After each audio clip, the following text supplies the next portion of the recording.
Entonces, vamos a retomar donde nos quedamos la clase pasada.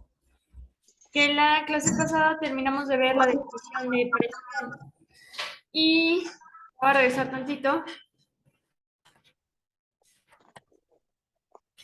Nada más recordar que la presión, porque ahorita vamos a retomar este concepto de presión. Para calcular la presión necesito una fuerza sobre un área. Ajá. Y vamos a continuar con otro tipo de presión, que es la presión hidrostática, que creo que no alcanzamos a ver la semana pasada o no alcanzamos a ver la semana pasada presión hidrostática. ¿No? Ok. Entonces vamos a retomar aquí. Presión hidrostática, pues básicamente la presión hidrostática es la presión que ejerce un fluido, ya sea en las paredes del recipiente que lo contiene, pásale, o la presión que ejerce un fluido en un objeto que está sumergido dentro de ese fluido. Eso quiere decir que cuando yo me meto a la alberca, me meto al mar, el agua, que es un fluido, ejerce una presión, que se le conoce como presión hidrostática, sobre mi cuerpo. Entonces, todo objeto que esté sumergido en cualquier tipo de fluido va a recibir una presión hidrostática por parte de ese fluido. Entonces, a eso le conocemos como presión hidrostática, que es la presión que va a ejercer un fluido cualquiera que se encuentre en reposo en las paredes del recipiente que lo contiene o el objeto que está sumergido dentro de dicho fluido. Nuevamente tenemos una fórmula para calcular esta presión hidrostática, que me dice que la presión hidrostática va a ser igual a la densidad. Entonces nosotros ya vimos el concepto de densidad la semana pasada. Ya hablamos de que para el agua es de 1000 kilogramos sobre metro cúbico, para el agua de mar 1030 kilogramos sobre metro cúbico y para el aire de 1.29 kilogramos sobre metro cúbico. Ajá. Por ahí en algunos problemas mencionamos la de la glicerina, que es de 1260 kilogramos sobre metro cúbico. Y así para distintos fluidos ya tenemos la densidad dada, ya se conoce. Entonces, multiplico la densidad de mi fluido por la altura, que vamos a ver que la mayoría de los problemas que tenemos de presión hidrostática, vamos a analizar la presión hidrostática que está sintiendo un objeto que está sumergido sobre el fluido. Entonces, esa H que me representa la altura son los metros de profundidad a los que se encuentra dicho objeto. O sea, me va a decir, un buzo que se encuentra a 10 metros de profundidad.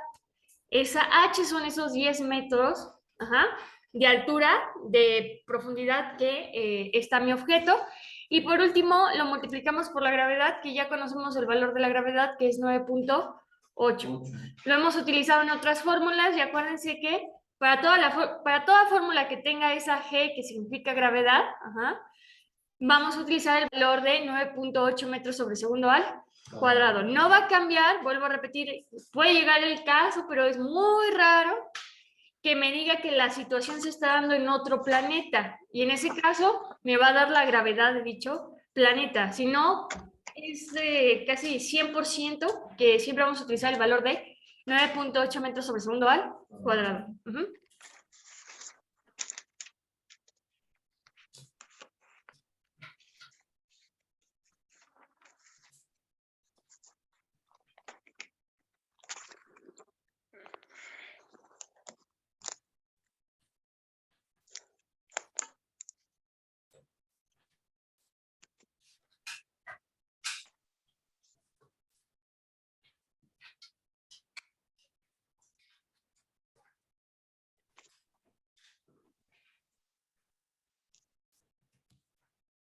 ¿De qué va a depender mi valor de la presión hidrostática? Pues depende de dos valores. Primero, de la profundidad a la que se encuentre mi objeto. Y podemos observar, vamos a regresar tantito nada más para que veamos que la operación que tenemos es multiplicación, ¿cierto? O sea, tenemos una multiplicación de densidad por altura por gravedad. Entendiendo esto de que tenemos una multiplicación, el primer factor que yo puedo tomar en cuenta para ver qué tanta presión está sintiendo dicho objeto, pues es la profundidad. Entre mayor profundidad, entre más se sumerja mi objeto, mayor presión va a sentir. Ajá. Acuérdense que cuando hablamos de multiplicación, entre más grande sea el número por el que multiplico, mayor es el resultado. Entonces, entre mayor sea la profundidad, mayor va a ser el resultado de mi presión hidrostática.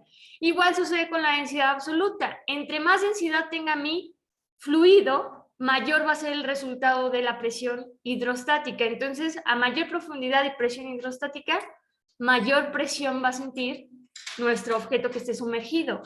Uh-huh.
Entonces vamos a hacer el problema de presión hidrostática, que me dice cuál es la presión hidrostática que experimenta un pez si se encuentra a una profundidad de 100 metros. Entonces, resolviendo el problema, vamos a averiguar cuál es la presión hidrostática que está sintiendo ese pez que habita a 100 metros de profundidad. Entonces,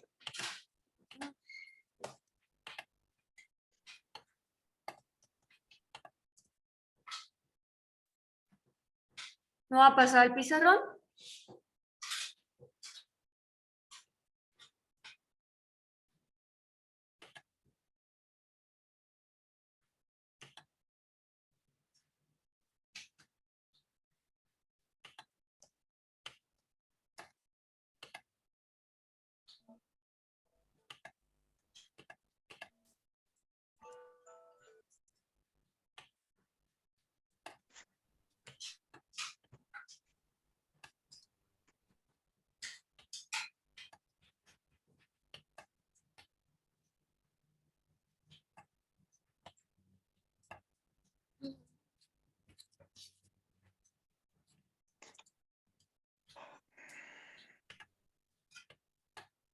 Entonces tenemos cuál es la presión hidrostática que experimenta un pez si se encuentra a una profundidad de 100 metros. Acuérdense que lo más primordial siempre en un problema, me pida calcular lo que me pida calcular, es extraer los datos que me está dando el problema, que a mí me van a servir para...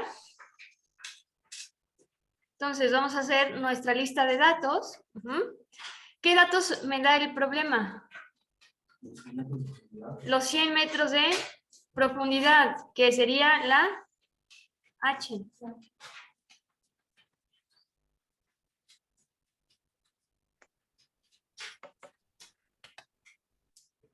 Entonces tenemos 100 metros de profundidad. ¿Qué me pide que calcule? La presión hidrostática. Me dice, ¿cuál es la presión hidrostática? Entonces vamos a poner, la necesito calcular. Y hasta el momento, podríamos decir que es la única información que me da el problema, para ver si podemos deducir más datos. Entonces, la fórmula. ¿Cuál es la fórmula de presión hidrostática?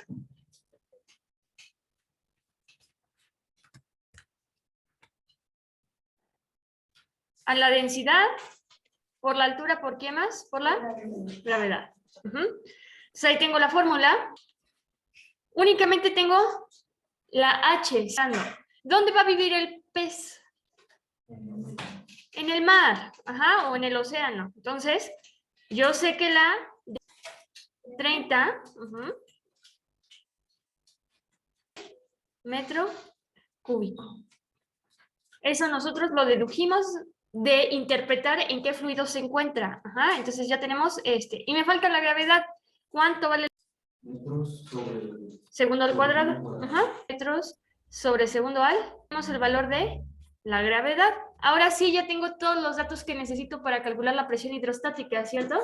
Ya tengo una densidad, tengo una altura y tengo una gravedad. Ya me puedo pasar donde quedamos que las pasamos cambiamos las variables por su valor numérico. Entonces empiezo presión y primero tengo la densidad. ¿Cuánto vale la densidad? 30. 1030. Ajá. Cúbico por la altura. ¿De cuánto es mi altura? 100 metros por la gravedad, 0.8 metros sobre segundo al cuadrado. Y fíjense cómo,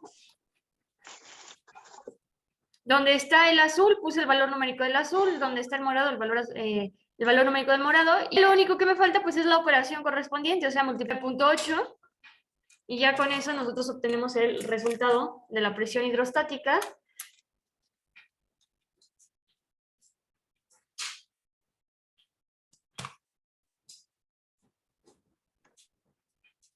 ¿Y de cuánto les dio? 1.000.000 pascales. Entonces que la unidad de presión es pascales. Y ese es nuestro resultado. Entonces la presión hidrostática, o sea, la presión que está sintiendo,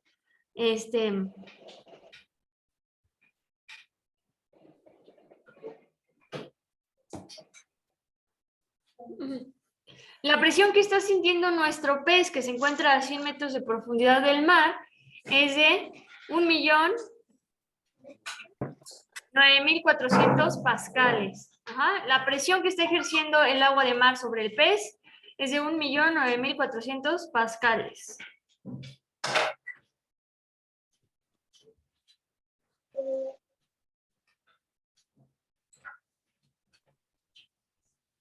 Entonces, me voy a regresar a la presentación para seguir con el siguiente concepto.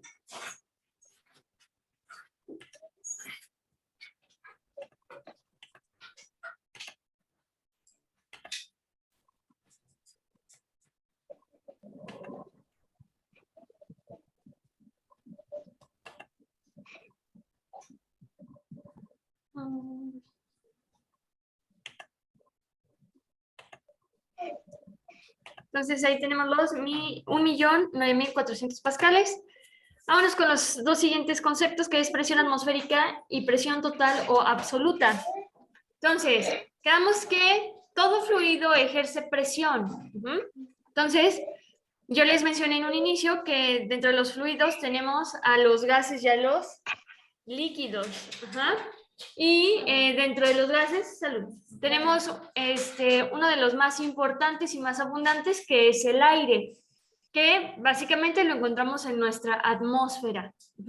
Entonces el aire es un gas, por lo tanto es un fluido, por lo tanto tiene un peso, y gracias a ese peso que tiene el aire ejerce una presión atmosférica sobre todo objeto que esté en contacto con él. Aire. Esto quiere decir que todos los días ustedes están recibiendo una presión atmosférica. ¿Por parte de quién? Por parte del aire. Ajá. Entonces, pues básicamente tenemos que es la presión que se ejerce por el peso de la capa de aire. Entonces, vuelvo a repetir, todo objeto que esté en contacto con el aire, con la atmósfera, está recibiendo la presión atmosférica. Y que nos dice que al nivel del mar, la presión atmosférica va a tener un valor de 101.300 pascales. Vuelvo a repetir, si el problema no me da una presión atmosférica, quiere decir que el problema está haciendo referencia a que la situación está ocurriendo a nivel del mar. Y entonces, si está ocurriendo a nivel del mar, ustedes ya conocen el valor de la presión atmosférica, ¿cierto? 101.300 pascales. Nuevamente, si el problema no me indica lo contrario, o sea, que el punto donde está sucediendo todo tiene otra presión atmosférica, la presión atmosférica automáticamente va a valer 101.300 pascales. Ajá.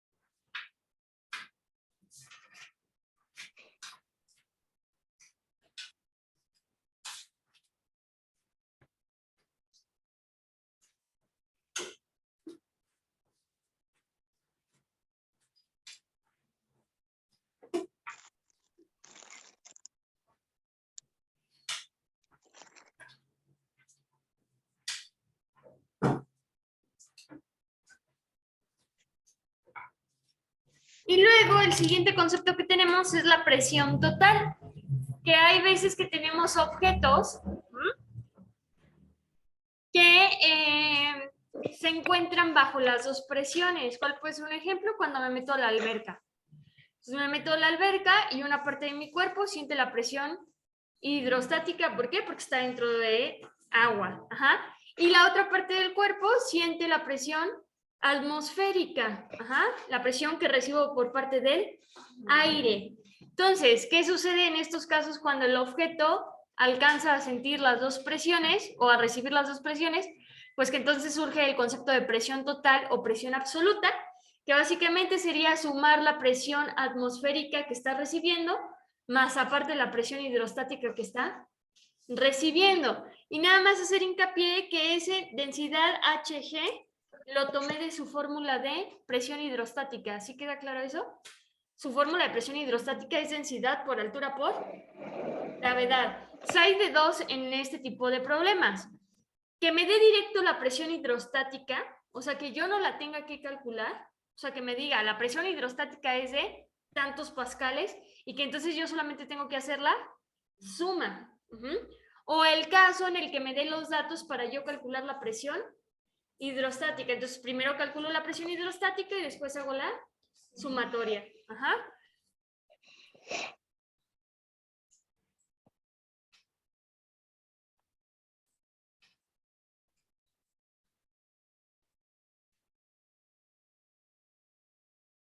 Entonces, vamos a hacer el siguiente problema, que es de presión absoluta. Entonces, hablando de presión absoluta, yo creo que este sería uno de los problemas más complicados que les tocaría. Van a ver que no está complicado, realmente. Pero pues no está tan directo.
Entonces, igual que cualquier problema, vamos a primero anotar los datos que me da mi problema.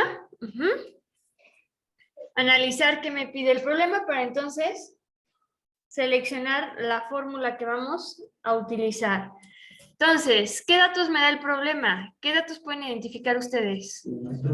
100 metros, que va a ser nuestra H. Entonces, quiere decir que nuestro submarino ha descendido 100 metros de profundidad. ¿Qué más me da? Los 1020, ¿qué es? ¿Qué me representa esos 1020? La densidad. Entonces ponemos el símbolo de densidad, que son los 1020 kilogramos sobre metro cúbico.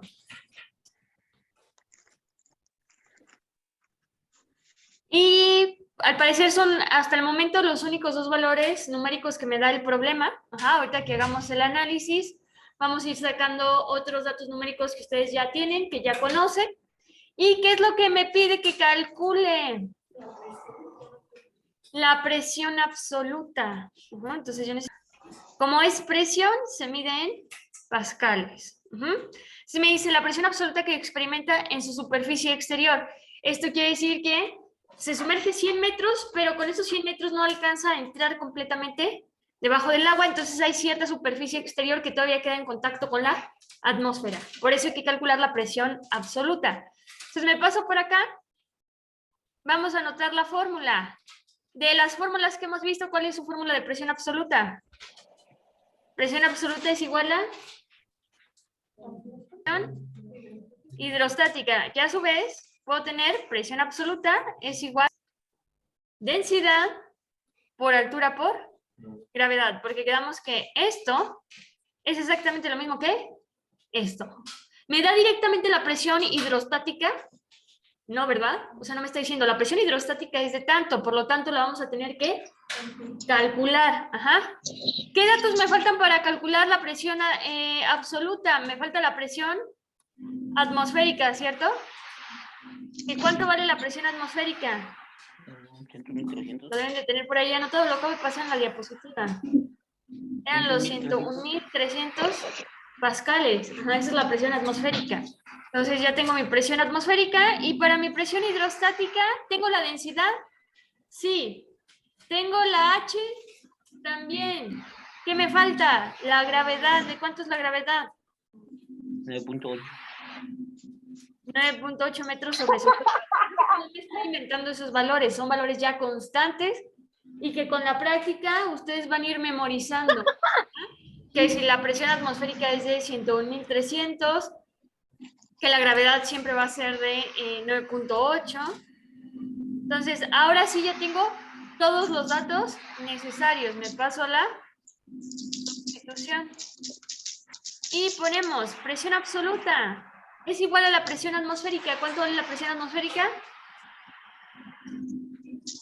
100.000 pascales. Más la multiplicación de la densidad, que ¿cuánto vale la densidad en ese punto del agua? 1020 kilogramos por la altura de profundidad, que ¿cuánto vale? 100 metros.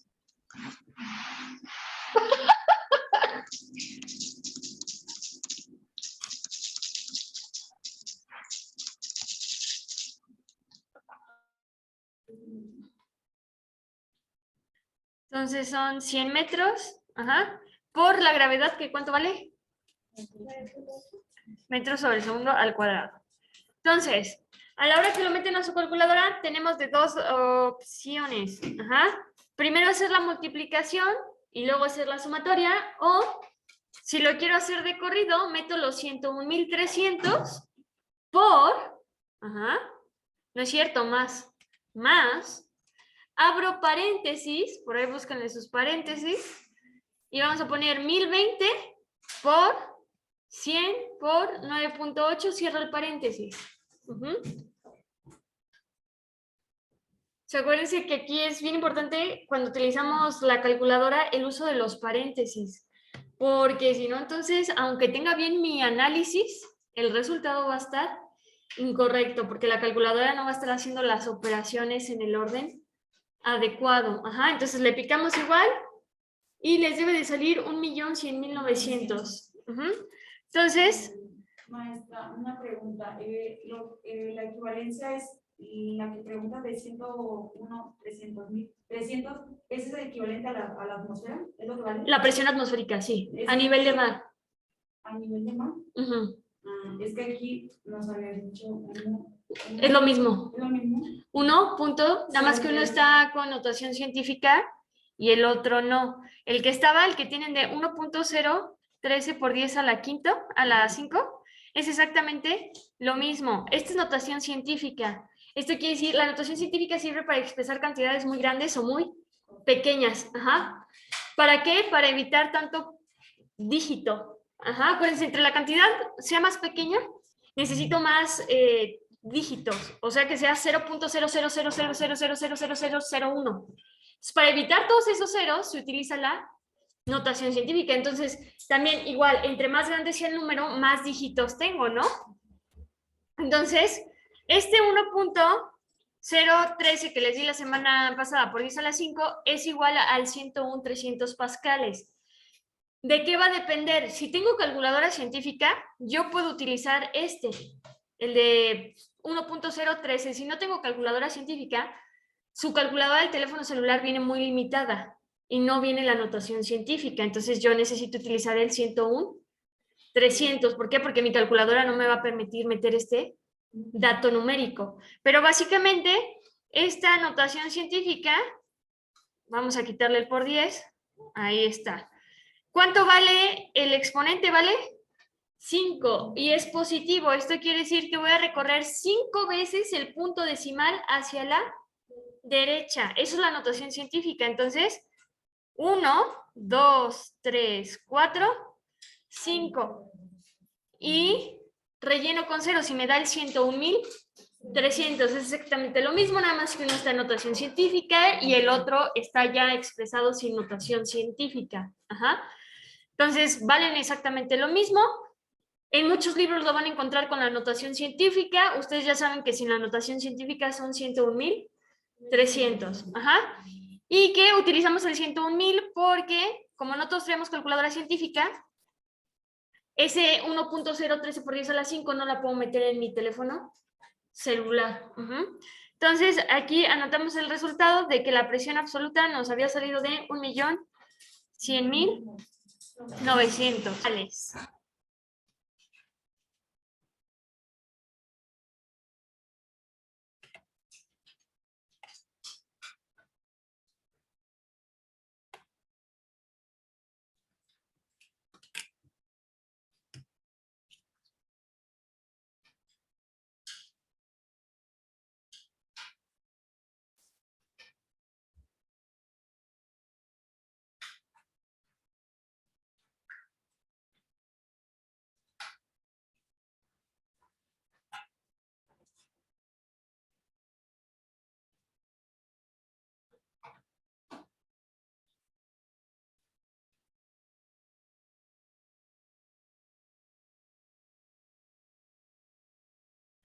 Entonces, vamos a seguir continuando.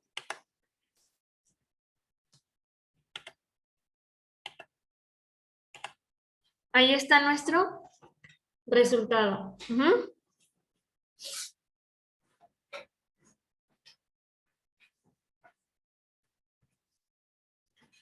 Este es otro problema. Por cuestiones de tiempo con ustedes voy a intentar hacer un problema por cada definición que vayamos viendo. De todos modos,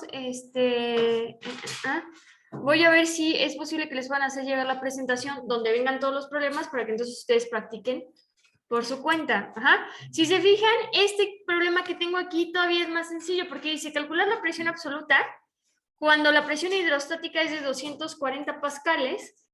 La presión atmosférica que se toma en cuenta es la estándar. Entonces únicamente tengo que sumar los 101,300 pascales más los 240 pascales que son mi presión hidrostática. Y ya la sumatoria me va a dar 101,540.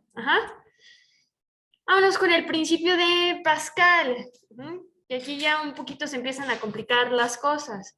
Entonces, hasta el momento hemos estudiado y vamos a seguir estudiando a los fluidos que se encuentran en reposo. Entonces, según los tiempos que tengo contemplado, hoy terminamos nosotros de ver los fluidos en reposo. Para la próxima clase, ver los 3 conceptos que se tienen que ver de fluidos en movimiento y pasarnos a la electricidad y el magnetismo. Pero bueno, el principio de Pascal me describe cómo es que se comportan pues los fluidos cuando están en reposo, cuando nosotros aplicamos una presión. Entonces, el principio de Pascal me dice que cuando yo aplico presión en un punto de mi fluido, esa presión que yo estoy poniendo solo en un punto del fluido se va a distribuir o se va a transmitir de forma igual por todo el fluido. Eso quiere decir que aunque yo esté tocando únicamente un punto, la presión la está sintiendo todo el fluido de forma igual. Ajá. O sea que si yo aquí aplico una presión de 240 pascales, todo el fluido va a sentir 240 pascales de presión. Con esta definición del principio de Pascal, que cuando yo aplico presión en un punto se va a distribuir o transmitir de forma igual por todo el fluido, tenemos pues varios inventos muy funcionales, como lo puede ser el gato hidráulico que utilizamos para cambiar las llantas. Ajá. Tenemos la prensa hidráulica, que pues la prensa hidráulica vendría siendo el principio de funcionamiento del elevador de carros que utilizan los mecánicos. Entonces, gracias a este concepto de que si aplico una presión en un punto se va a sentir igual en todos los puntos, puedo utilizar dispositivos donde yo aplico muy poca fuerza y levanto pesos muy pesados, que sin el dispositivo pues yo no podría cargar un carro. Ajá. O sea, sin ese elevador de autos yo no podría cargar un carro con mis propias manos. Entonces tengo un dispositivo donde aplico poca fuerza y levanto mucho peso. Ajá. Entonces, aquí tenemos la prensa hidráulica, que es como el esquema más básico de una prensa hidráulica. Vuelvo a repetir, el elevador de carros funciona bajo este principio. Obviamente no es que tal cual lo veamos así, que parezca como una alberca, pero tiene o funciona bajo el principio de Pascal. Ajá. Entonces, tenemos la prensa hidráulica más común y yo puedo observar que tengo dos partes, el lado A y el lado B. Ajá, todos observamos el lado A y el lado B. Y yo tengo a ese lado A y a ese lado B, se les conoce en la prensa hidráulica como émbolos o pistones. Y esto es importante porque en los problemas nos vamos a topar mucho con la palabra émbolo o pistón. Ajá. Entonces, tengo el émbolo A, que casi siempre se le conoce como el émbolo menor, porque si se fijan es el más pequeño. Entonces va a ser émbolo menor, émbolo pequeño, pistón pequeño, pistón menor. Ajá. Y el lado B, pues vendría siendo el émbolo mayor o el émbolo grande, o pistón mayor, pistón grande. Y lo que sucede es que debido a la diferencia de áreas que tiene, si se fijan, no va a ser la misma área que tiene el A que el B. ¿Por qué? Porque no miden lo mismo. Entonces, el área del émbolo B pues va a ser mayor. ¿Por qué? Porque mide más. Podríamos decir que por esta diferencia de áreas, en el pequeño yo aplico muy poca fuerza y en el grande, por tener área más grande, la fuerza que se va a levantar va a ser mayor. Entonces, yo creo que lo que voy a hacer para que se entienda un poquito más este concepto del principio de Pascal es que me voy a pasar al pizarrón, voy a dibujar mi prensa hidráulica y voy a hacer con ustedes el análisis para ver qué sucede en la prensa hidráulica y entender de dónde viene la fórmula del principio de Pascal.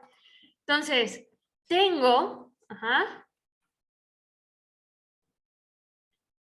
mi émbolo menor y mi émbolo mayor. Y entre estos dos émbolos, pues necesito mi fluido. Entonces aquí tenemos a nuestro fluido. Y quedamos que, pues como funciona esta prensa hidráulica, es que yo de este lado aplico una fuerza, ¿cierto? Aplico una fuerza a la cual le voy a poner fuerza 1. Entonces yo aquí aplico una fuerza y esa fuerza la estoy ejerciendo sobre un área. ¿De quién es el área? El área del pistón, ¿cierto? Y por eso les dije, es bien importante que no se nos olvide el concepto de presión. Presión es igual a fuerza sobre área. Entonces, ¿qué es lo que está sucediendo aquí? Pues que yo estoy ejerciendo una presión 1, ¿cierto? ¿Por qué? Porque estoy aplicando una fuerza sobre un área, que tal cual es la definición de presión. Y el principio de Pascal me dice que la presión que yo ejerzo en un punto del fluido se va a sentir igual en todo el fluido. Entonces, acá se va a sentir lo que yo llamaría una presión 2. Y para tener una presión 2, entonces yo necesito una fuerza 2, que mejor vamos a ponerla acá abajo. Acá se siente una fuerza 2, que está sobre un área 2. ¿Sí queda claro? Y nuevamente es una presión, tengo una fuerza sobre un área. Y el concepto de Pascal, de lo que se resume es que mi presión 1, la que estoy ejerciendo en mi émbolo pequeño, es igual a la presión 2, porque el principio de Pascal me dice que la presión que yo aplico en un punto del fluido se transmite de forma igual por todo el fluido. Entonces quiere decir que si yo analizara, no sé, este punto, la presión va a ser igual a la presión 1. Si yo analizo este punto, va a ser igual a la presión 1. ¿Por qué? Porque el principio de Pascal me dice que cuando yo aplico presión sobre un punto, se siente igual por todo el fluido.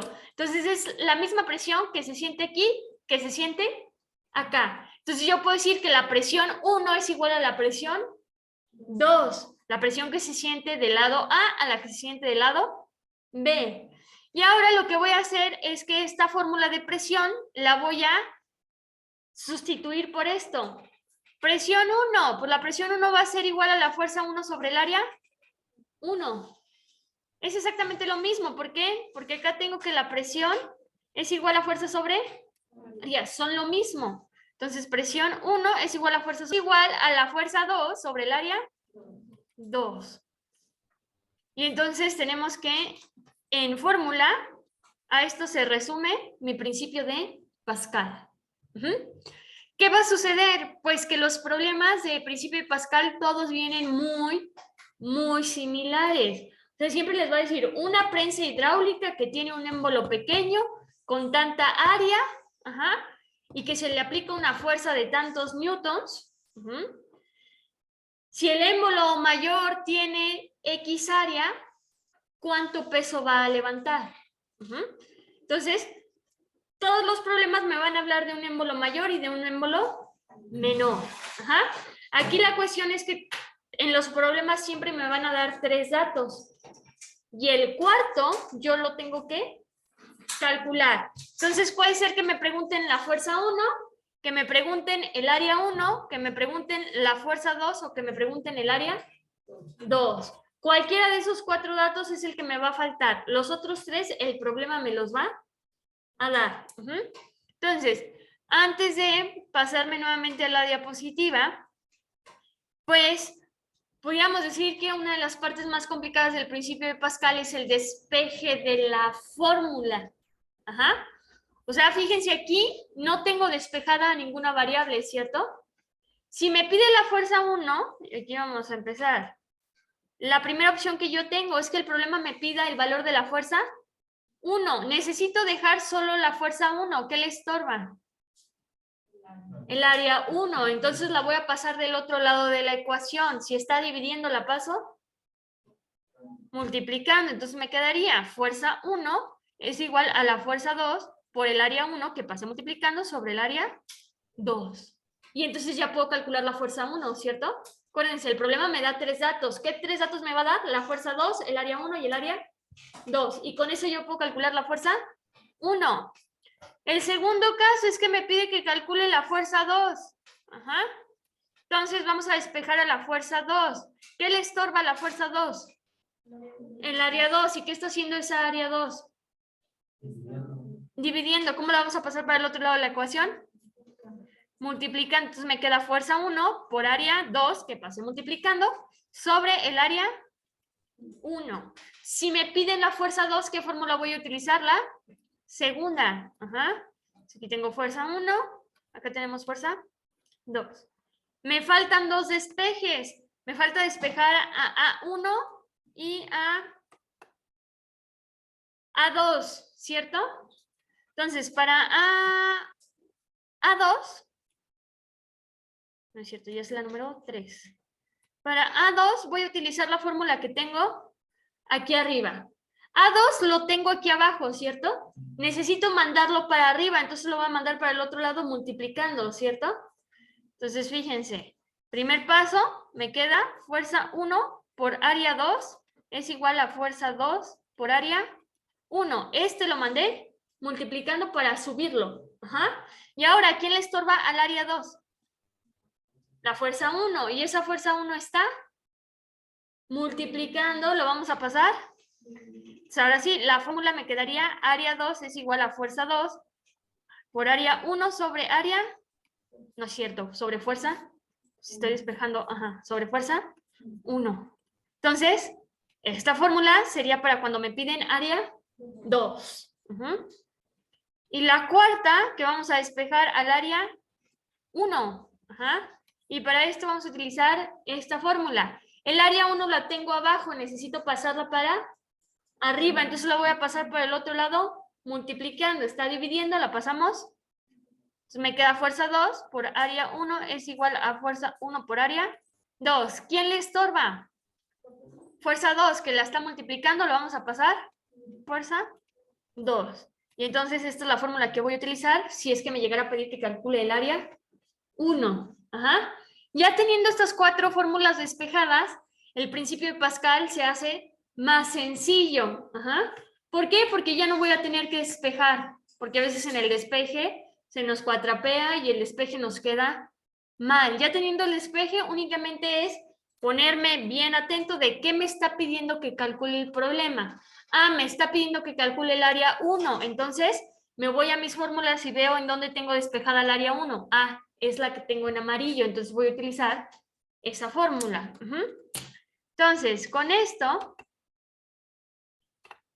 fíjense como aquí en la presentación, pues básicamente tengo que la presión del émbolo pequeño, o sea, la presión 1 es igual a la presión del émbolo grande, que sería la presión 2, y que entonces me queda fuerza 1 sobre área 1 es igual a fuerza 2 sobre área 2, y que ya hicimos todos los despejes posibles para un problema de principio de Pascal.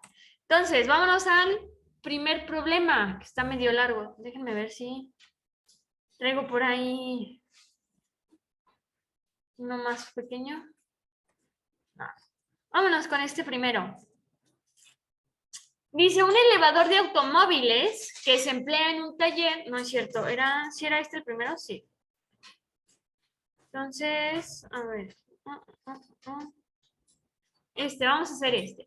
Dice, en una prensa hidráulica, el pistón mayor en la sección transversal tiene un área A1 de 200 centímetros cuadrados.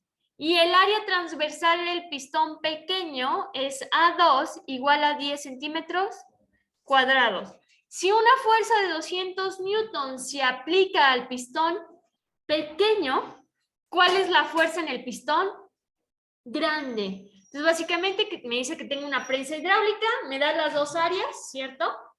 Y me dice que en el pistón pequeño yo voy a estar aplicando una fuerza de 200 newtons. Lo que me pregunta es, con esos 200 newtons que yo esté aplicando, el émbolo grande, ¿cuánto va a poder levantar en newtons?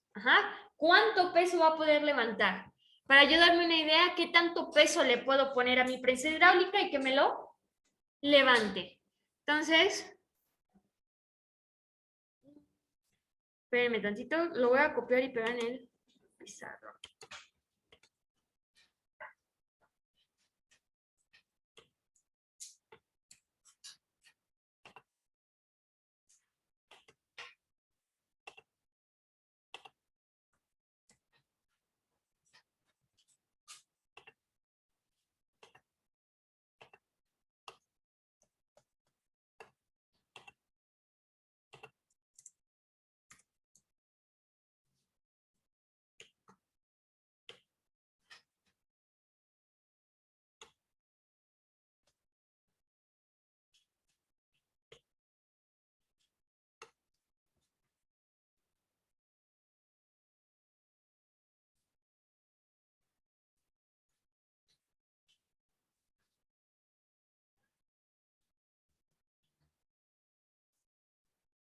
Entonces, muchas veces en física ayuda mucho a hacer dibujitos para entender qué es lo que está sucediendo. Entonces, como yo sé cómo es que se ve una prensa hidráulica, la voy a dibujar. Ajá. Antes de hacer cualquier cosa, pero déjenme la un poquito más abajo, voy a dibujar a mi prensa hidráulica.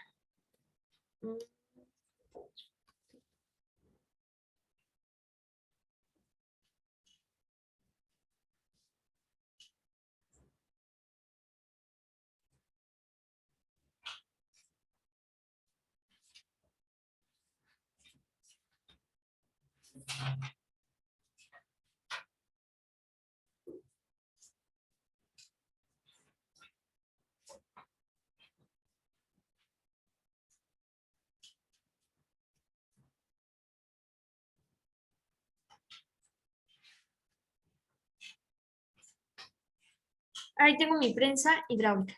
Entonces tiene su fluido. Y vamos a ir analizando qué me dice el problema. Me dice que una prensa hidráulica, el pistón mayor en la sección transversal tiene un área 1 de ¿cuánto? De 200. Ajá. Entonces, ¿en qué pistón lo tiene? Me está diciendo que en el pistón. Entonces, me voy para acá y pongo que el área 1 es igual a 200 centímetros cuadrados. Bien importante que no se les olvide, toda medida de longitud, metro, kilómetro, centímetro,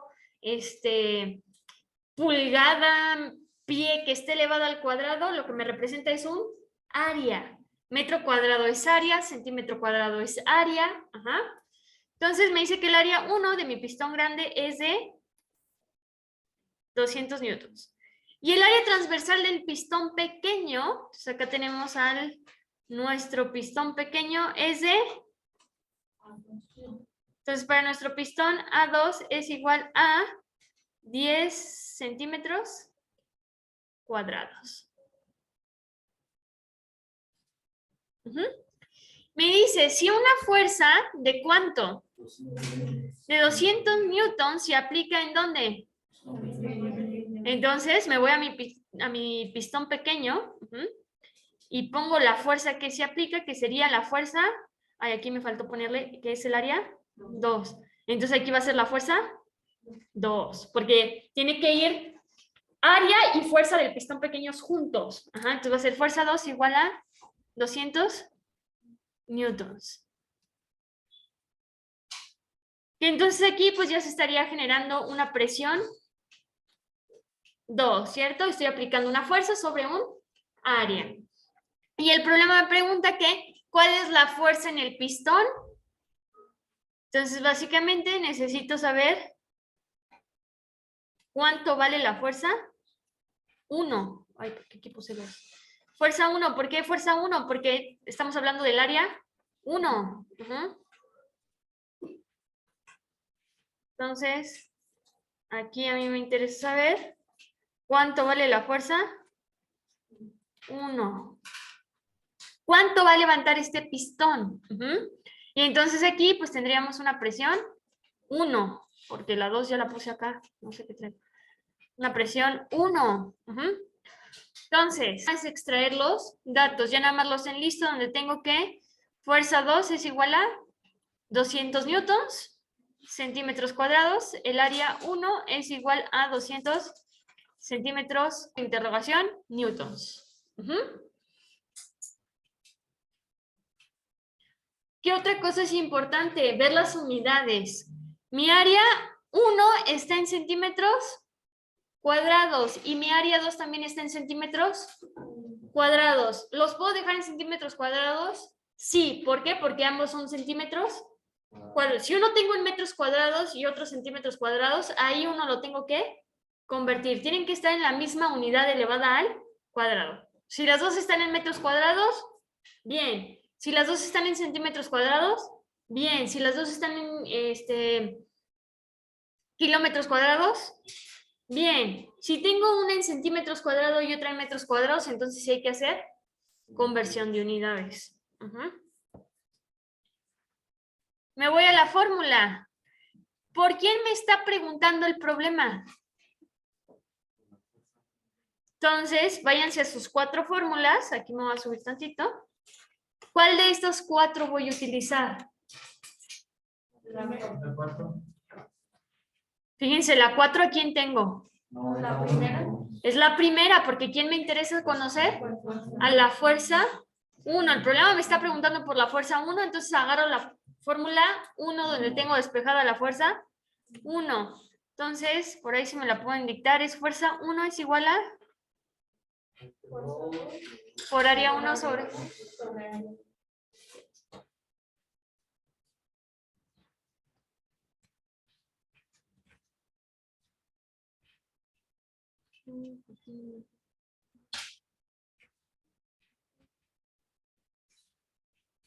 Ahí nada más aguanten un tantito, que es mi compu, se pone lenta.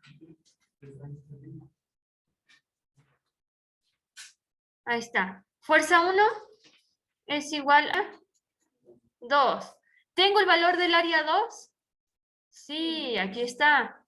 ¿Tengo el valor de la fuerza 2? Sí, acá lo tengo. ¿Y tengo el valor del área 1? Aquí está. Entonces, ¿puedo calcular la fuerza 1? Sí, sí puedo, porque ya tengo todos los datos. Me voy a desplazar tantito para poner la sustitución.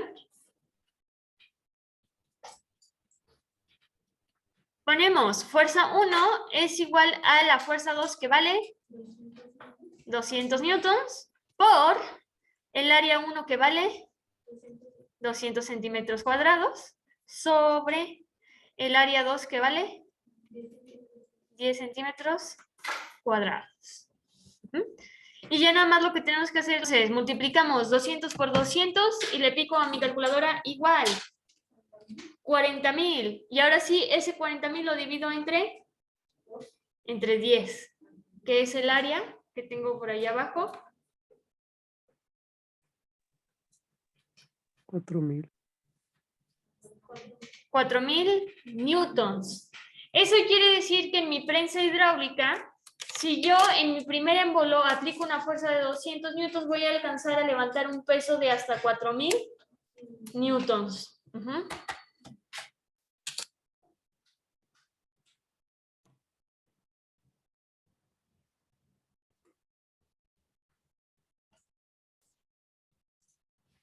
Y me voy a alejar tantito porque se vea medio diminuto, pero para que se alcance a ver.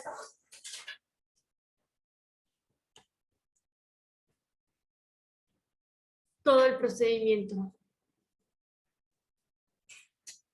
Entonces, aquí, ¿qué es importante considerar? Que los problemas del principio de Pascal son muy parecidos, lo único que varía es lo que me pide que calcule. En este caso, nos pidió que calculáramos la fuerza 1, pero vuelvo a repetir, me puede pedir cualquiera de las 4 variables, fuerza 1, fuerza 2, área 1, área 2.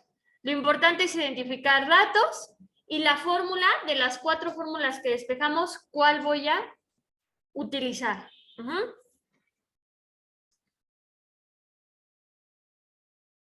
Y como siempre les repito, la práctica.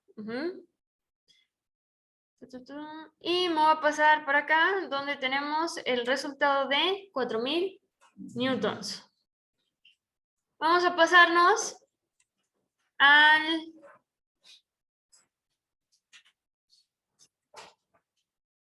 siguiente principio, que es el principio de Arquímedes. Nuevamente sigo hablando de fluidos en reposo. Entonces, ya vimos el principio de Pascal, que básicamente es el que tenemos que una presión que en un punto se siente igual en cualquier otro punto y que todos los problemas del principio de Pascal van a ser de prensas hidráulicas, donde tengo mis 2 émbolos, la fuerza para los 2 émbolos y el área para los 2 émbolos. ¿Qué es el principio de Arquímedes? Pues el principio de Arquímedes básicamente es el que nos describe y nos explica el por qué algunos objetos flotan, otros no flotan y se sumergen a la superficie, que diga a la profundidad de mi recipiente, o por qué algunos quedan inmersos, o sea, en la parte de en medio de nuestro recipiente. Entonces podemos ahí analizar los 3 dibujitos y son los 3 posibles casos. ¿Qué me describe el principio de Arquímedes? Me dice que cualquier objeto que yo sumerjo en un fluido va a recibir una fuerza de empuje, o sea, la fuerza con la que vamos a estar trabajando se le conoce como fuerza de empuje o fuerza de flotación. Me dice que se dirige ¿hacia dónde? Hacia arriba, y es lógico. Entonces, mi objeto, cada que yo lo sumerjo en un fluido, va a recibir una fuerza que va hacia arriba, que ahorita vamos a ver qué tengo que comparar yo para saber si esa fuerza que va hacia arriba es suficiente para que mi objeto salga a la superficie y flote. Entonces, podríamos decir que pues son aplicaciones que se utilizan a lo mejor en cuestiones de transporte marítimo. ¿Para qué? Para que el barco no se hunda. O sea, que si no hay accidente, ese barco no se hunda. Que pueda flotar. Entonces, me dice que esa fuerza que va hacia arriba es igual al fluido, igual al peso del fluido desalojado. ¿Qué es el fluido desalojado? Pues vamos a poner un ejemplo bien sencillo. Cuando ustedes llenan su tina para trapear y metemos el trapeador, yo a lo mejor mi tina la llené a la mitad, pero cuando introduzco el trapeador, ya no es la mitad, sino que sube. Ese es el fluido desalojado. Hay que recordar que 2 objetos no pueden ocupar el mismo espacio. Entonces, el trapeador no puede ocupar el mismo espacio que el agua. Entonces, al introducir el trapeador, desplaza agua, que esa agua tiene que buscar nuevo espacio que ocupar y entonces sube. Entonces, me dice que esa fuerza de empuje que va hacia arriba es igual al peso que tiene el fluido que se desaloja. Y de igual forma lo que voy a hacer es que me voy a pasar al pizarroncito para explicar bien estos 3 botecitos. ¿Qué está sucediendo en cada uno de estos botecitos? ¿Qué necesito yo analizar para saber si mi objeto que yo introduzco, mi piedra, pelota,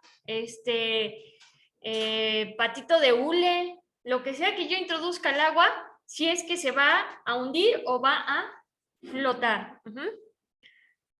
Entonces, ahorita me regreso a la presentación, me voy a venir acá para hacer el análisis de mis 3 vasitos. Entonces, vamos a tener 3 posibles casos. Vámonos con el primero que teníamos, que es que nuestro objeto se hunda. Vamos a hacer el análisis de que nuestro objeto se hunda, entonces vamos a poner aquí el caso A. Y vamos a poner nuestro recipiente de un tamaño considerable. Y voy a poner mi objeto, en este caso voy a dibujar un cubito, pues que este cubito se hundió, ¿no? Y aquí tenemos a nuestro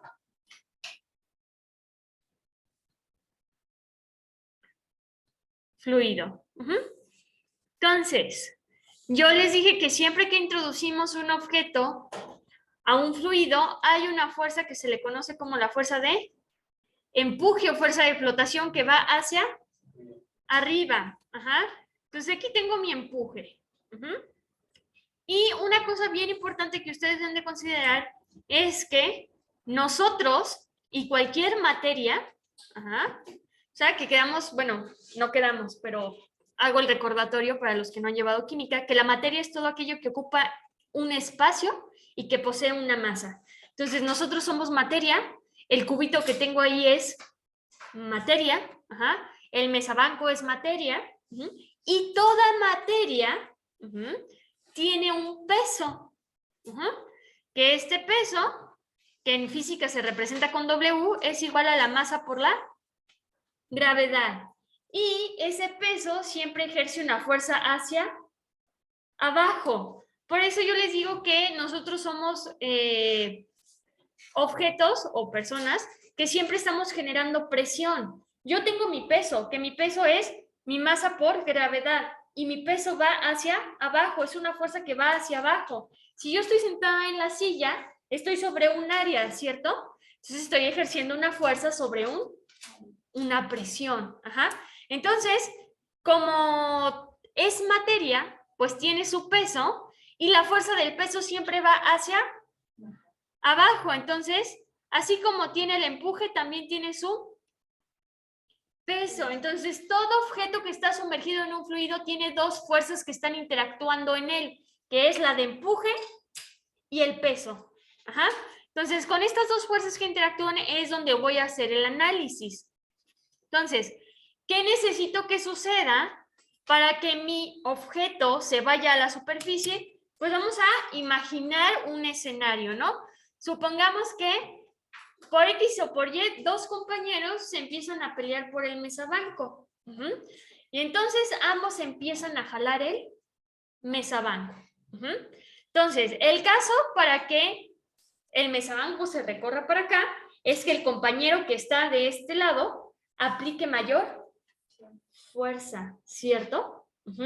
Entonces, y el caso para que se vaya para el otro lado es que el otro compañero esté aplicando más fuerza. Entonces, si mi objeto se va a ir para abajo es porque el peso es mayor ¿a quién? Al empuje. ¿Quién está aplicando más fuerza? ¿El peso o el empuje? El peso. Entonces, ¿qué va a suceder? Que el objeto se va a ir hacia abajo. Y es lo mismo que si jugamos a la cuerdita. Quien jale con más fuerza la cuerda se va a venir para ese lado. Si el peso que va hacia abajo aplica mayor fuerza, entonces el objeto se va a ir hacia abajo. Entonces, en este caso vamos a tener que el empuje es menor a W. Y siempre que mi empuje sea menor a W, mi objeto se va a hundir.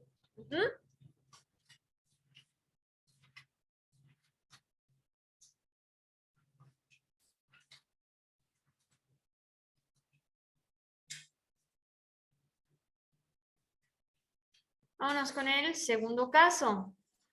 Que el segundo caso es cuando mi objeto se queda justo a la mitad inmerso en mi fluido. O sea, ni se hunde, ni flota, sino que está ahí en medio del fluido. Nuevamente, el cubito tiene a su peso y tiene a su empuje. Tiene las dos fuerzas que interactúan en un objeto cuando está dentro de un fluido. ¿Qué necesito que suceda? Pues necesito que el peso sea igual al empuje. Que si ponemos el ejemplo del juego de la cuerda, de quién jala más, en el momento en que ambos equipos jalen con la misma fuerza, la cuerda no se va a mover porque estamos aplicando la misma fuerza del lado derecho que del lado izquierdo. Entonces, si mi peso y mi empuje miden lo mismo, tienen la misma magnitud, pues entonces ni va a subir ni va a bajar. Entonces, en este caso, para que mi objeto se quede justo aquí en el medio, necesito que el empuje es igual a W.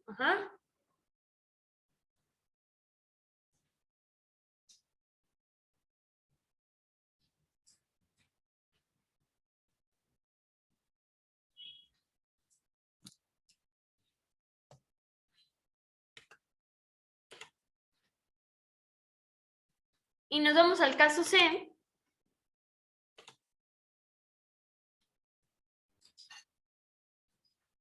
Tengo mi frasquito.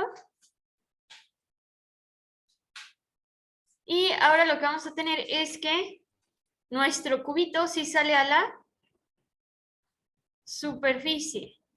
Sí flota.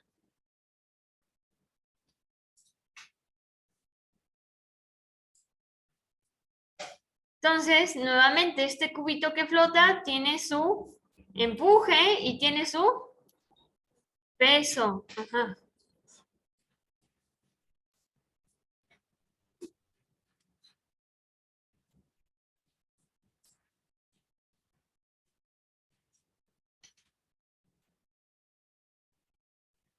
Entonces tenemos W y empuje. Entonces, si mi objeto, mi cubito se va a ir hacia arriba, ¿quién tiene que ser mayor, W o E? el empuje tiene que ser mayor para que entonces logre salir a la superficie. Entonces, en este caso, para que logre salir a la superficie, E es mayor a W, al peso de mi objeto.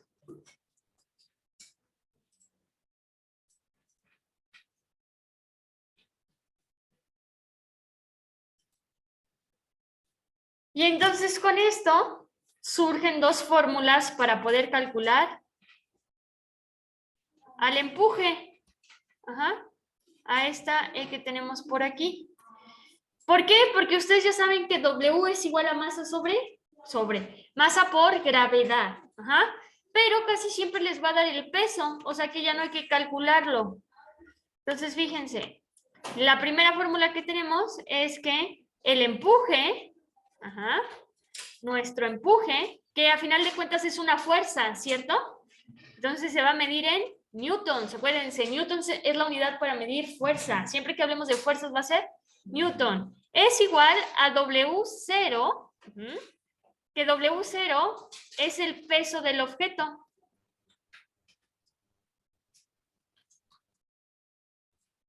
Que también se mide en newtons, porque el peso también es una fuerza. Entonces vamos a tener empuje, ajá, el peso del objeto, que es W0. Esto quiere decir, ¿cuánto pesa mi objeto? Si yo no lo meto al fluido, ¿cuánto pesa mi objeto? Ah, no, pues que pesa 300 newtons. Menos WF, que es el peso del objeto dentro del fluido. Entonces, cuando yo introduzco mi objeto en el fluido, su peso va a cambiar.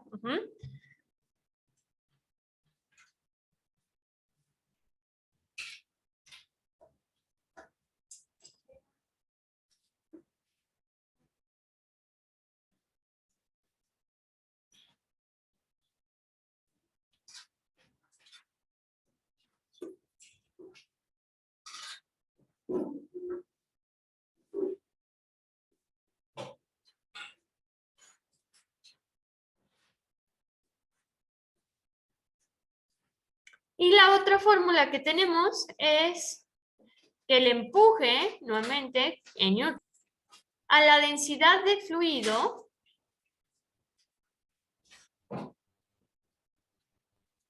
por el volumen del objeto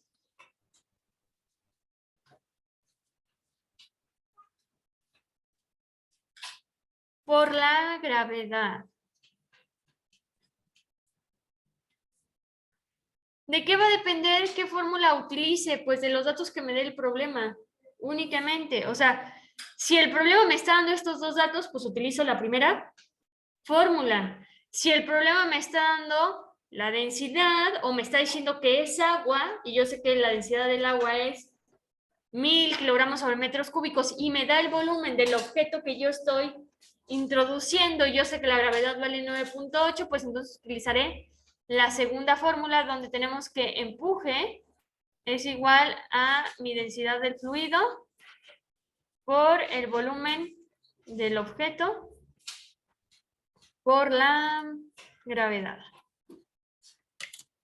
Entonces, con esta explicación de qué es lo que sucede en el principio de Arquímedes, vamos a hacer un primer problema. En estos 5 minutos que nos queda, creo que alcanzamos perfectamente a hacer nuestro primer problema, que dice que una piedra se suspende de un dinamómetro, que el dinamómetro es un instrumento que sirve para medir pesos. Imagínense que tienen no sé cómo se llama el instrumento para medir cuánto aire tienen las llantas, pero imagínense que tienen uno de esos que sirve para medir el aire de las llantas, pero tiene un ganchito abajo. Y lo que sucede es que tú pones tu objeto en ese ganchito y entonces empieza a bajar y pues tiene las medidas y te dice, no, pues son 100 newtons. Entonces tu objeto pesa 100 newtons. Ajá. Entonces es un tubito con un ganchito, que en el ganchito insertas el objeto que tú vas a medir, y tiene una barrita que se desplaza de acuerdo al peso que yo le esté poniendo, y que entonces me va a decir cuánto mide en newtons, su peso. Entonces me dice que tengo una piedra en un dinamómetro y que este registra una lectura de 8 newtons en el aire. Entonces aquí yo pongo mi piedrita en mi dinamómetro y me dice que pesa 8 newtons.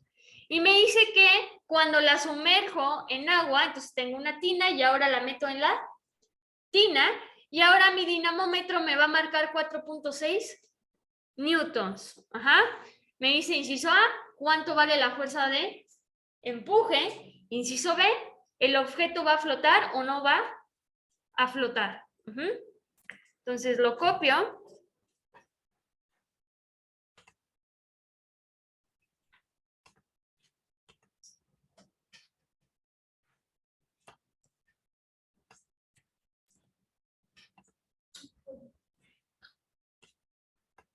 Y lo pego. Entonces, váyanme diciendo, ¿qué datos me da el problema?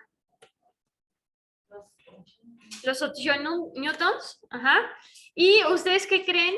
¿A qué hace referencia esos 8 newtons? De todas estas variables que tienen aquí, ¿a qué hace referencia? ¿Qué variable le pongo? ¿Qué variable le asigno?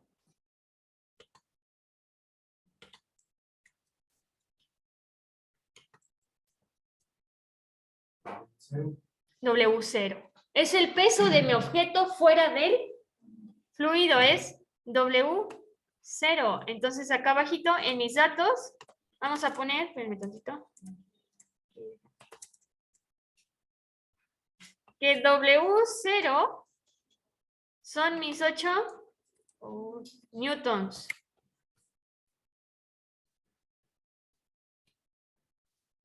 ¿Qué más me da?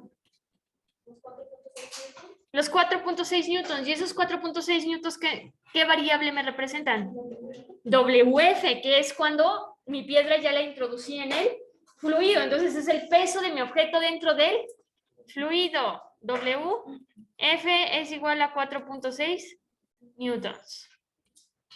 Entonces aquí tenemos el 4.6 y el 8 newtons. De las dos fórmulas, yo creo que ya saben cuál van a utilizar, ¿cierto? Pues la fórmula en la que utilizo W0 y WF, que es empuje es igual a W o peso de mi objeto, menos el peso de mi objeto dentro del fluido. Está bien sencilla la sustitución, ¿cierto? ¿Cuánto vale W0? 8 newtons. Menos, ¿cuánto vale WF? 4.6 newtons.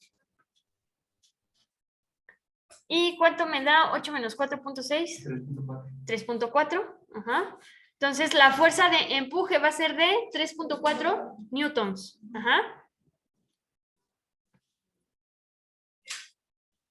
Y ya nada más el inciso B. Les pregunto que si mi objeto flota o no flota.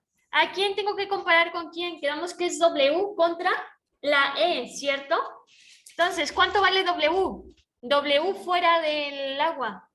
8 newtons. ¿Y su empuje de cuánto salió? De 3.4. ¿Quién es mayor? ¿El empuje o el peso?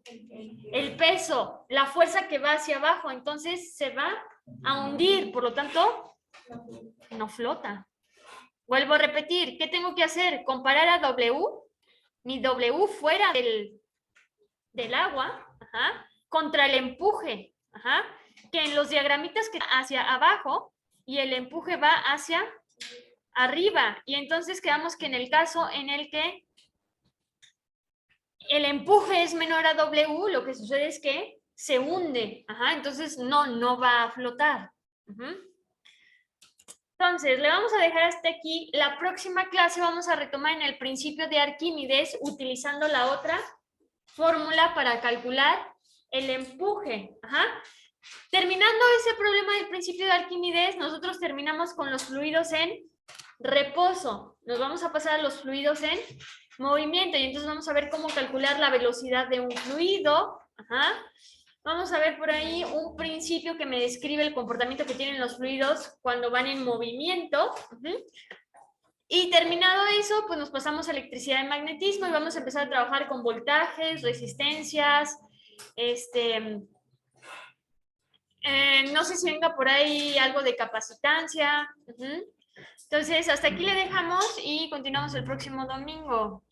Que les vaya bien a los que están en su casa. Nos vemos el próximo domingo.